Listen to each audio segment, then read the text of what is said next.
Very little when Dad was actually competing. I think I would have been a bit too young.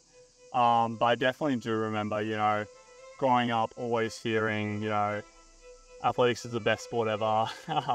Triple jump isn't that niche. Kind of growing up with it so normalized in the family.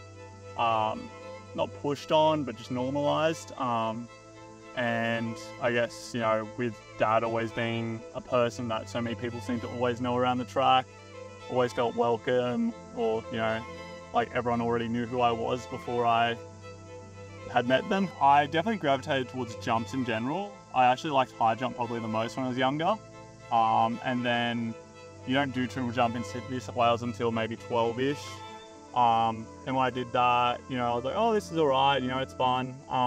But I think having such clear markers of what he was doing at the same age made it much more competitive. And had a good career, so I go, oh, I'm 15 and I jump this and Dad jumped this, So having that throughout my whole kind of development was really nice and probably pushed me in that direction. Look, we try not to. And luckily for Connor, he lives at Sydney Uni now on campus, so which is great. But, even when he lived at home, I tried really hard not to bring the track back.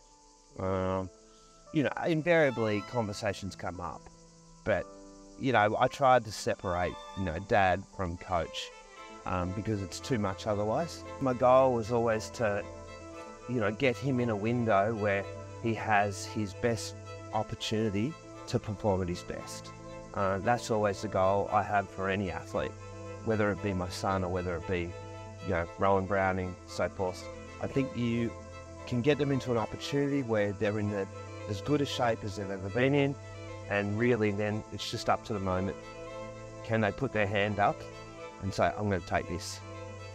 In my head, kind of, and the way we've approached, I guess, the last few comps has been around 1680, 1690 is what it takes to make a final.